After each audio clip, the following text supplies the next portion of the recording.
हरिपुर नामक शहर में पप्पू का ढाबा नाम का एक मशहूर ढाबा था।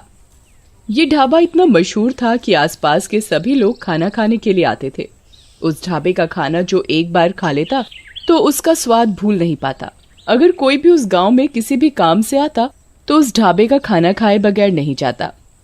जितना ही वो ढाबा दिन पर दिन मशहूर होता जा रहा था, उतना ही उस ढाबे के मालिक का भी घमंड बढ़ता जा रहा था। अगर ढाबे का खाना बच जाता तो उसे उस खाने को फेंकना मंजूर था, लेकिन किसी जानवर या भूखे भिखारी को मुफ्त में देना मंजूर नहीं था। एक दिन की बात है, एक भिखारी उस ढाबे के पास से जा रहा था। वो काफी भूखा था। उसने बहुत दिनों से कुछ नहीं खाया था, तो वो ढाबे के मालिक के पास गया। मालिक, कुछ खाने को दे दो, बहुत भूख लगी है, बहुत भूख लगी है बाबूजी, कुछ खाने को दे दो। अरे जा जा, आगे जा, कुछ नहीं मिलेगा। कुछ दे दो खाने को, बहुत दिनों से कुछ खाया नहीं है, बहुत भूख लगी है बाबूजी। सुबह सुबह पता नहीं कहां कहां से आ जाते हैं मुंह उठा के, सारा दिन खराब कर दिया। रामू, ओ रामू, इसे बाहर तो निकाल। रामू भिखारी को ढाबे से धक्के मार मार कर निकाल देता है, पर मालिक को भिखारी के ऊपर जरा भी दया नहीं आती और भिखारी भूख के मारे बेहोश हो जाता है। मालिक, ये तो बेहोश हो गया है। तो मैं क्या करूं? इसे तू दुकान के सामने से हटा, ग्राहक के आने का टाइम हो रहा है। जी मालिक। मालिक, मालिक, लगता है ये मर गया। अरे ये क्या बोल रहा है? मालिक, मैं सही बोल रहा हूँ। तुम एक काम करो, इसे जो ढाबे के पीछे कुआं है उसमें फेंक दो और किसी को कुछ पता भी नहीं चलेगा। जी मालिक। रामू, किसी को कुछ पता तो नहीं चला? किसी ने देखा तो नहीं? नहीं मालिक। आज का तो दिन ही खराब गया। और कोई ज्यादा ग्राहक भी नहीं आए। कल सभी टाइम पर आ जाना, नहीं तो तुम्हारे पैसे काट लूंगा। जी मालिक। मालिक अपने सभी नौकरों को छुट्टी देकर वो भी अपने घर चला जाता है। मालिक को रास्ते में ऐसा लगता है जैसे कोई उसके पीछे पीछे चल रहा है। तभी मालिक रुक जाता है और पीछे देखने लगता है, पर वहाँ कोई नहीं होता। अरे मेरा वहम होगा।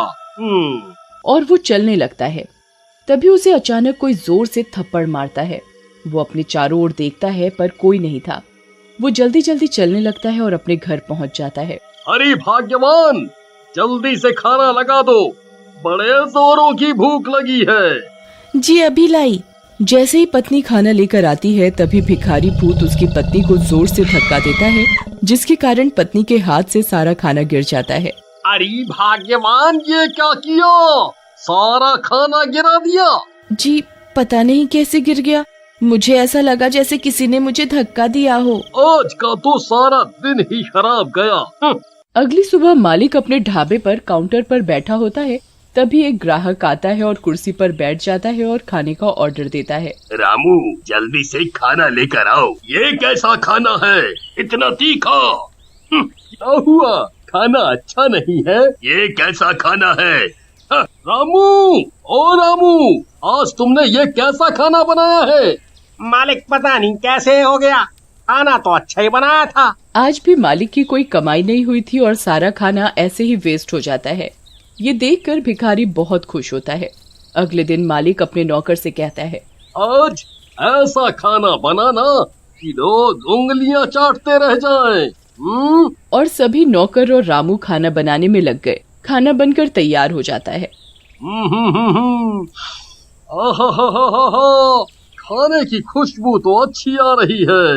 तभी ढाबे पर एक ग्राहक आता है। रामू, जल्दी से खाना लाओ भाई। वाह वाह वाह वाह, खाने की खुशबू तो अच्छी आ रही है।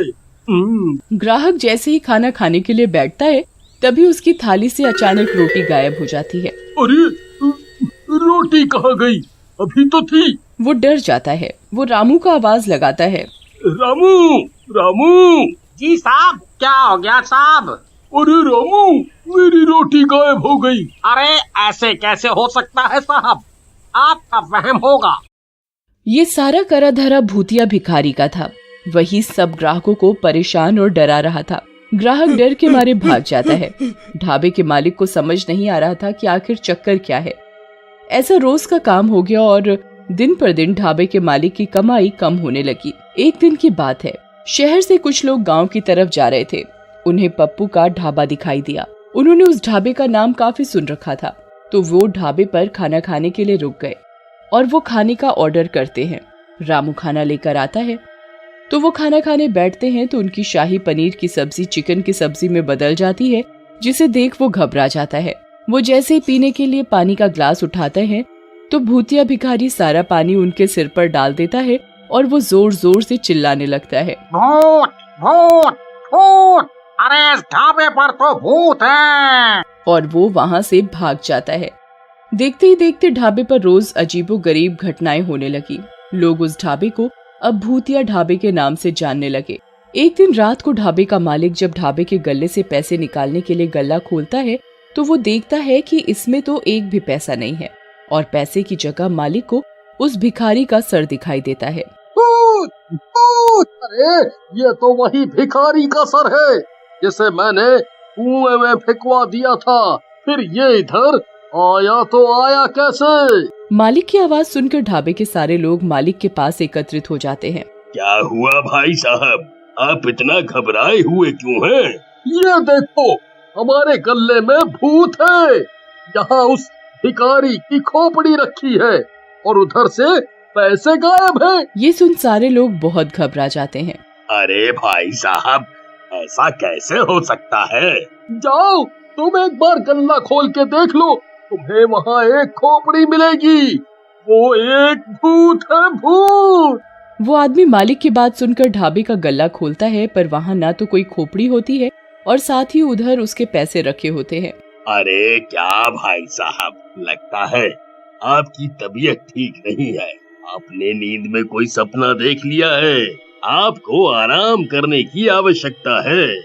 अरे नहीं भैया, मैंने यहाँ सच में एक खोपड़ी देखी थी।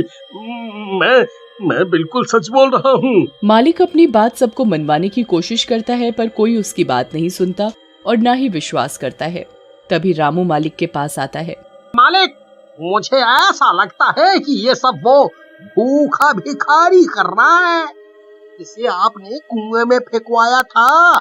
वही उसके भूखे होने की वजह से उसकी मौत हो गई थी और इसी वजह से उसकी आत्मा हमारे ढाबे में भटक रही है और आपको दिन रात परेशान कर रही है।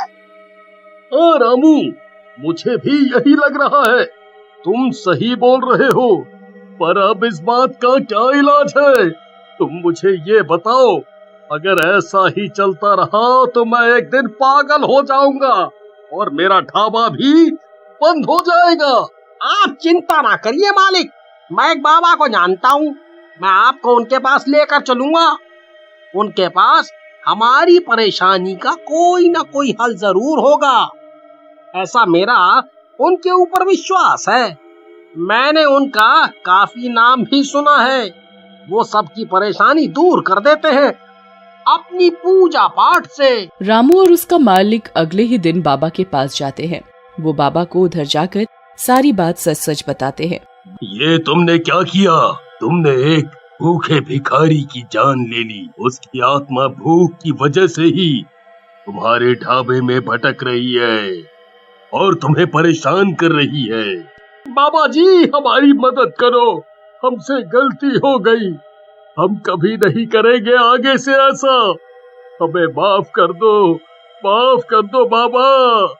बाबा अपनी शक्ति से उस भिखारी की आत्मा को बुलाता है। मुझे किसी ने परेशान किया तो मैं सबको मार डालूंगा। मुझे माफ कर दो, मुझसे गलती हो गई। मैं आगे से कभी किसी भी भिखारी को भूखा नहीं जाने दूंगा।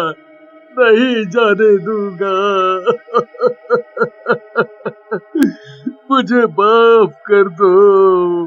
बाबा अपने लोटे से गंगा जल छिड़ककर उस भिखारी को मुक्त कर देते हैं और मालिक से हमेशा गरीबों को खाना खिलाने को बोलते हैं।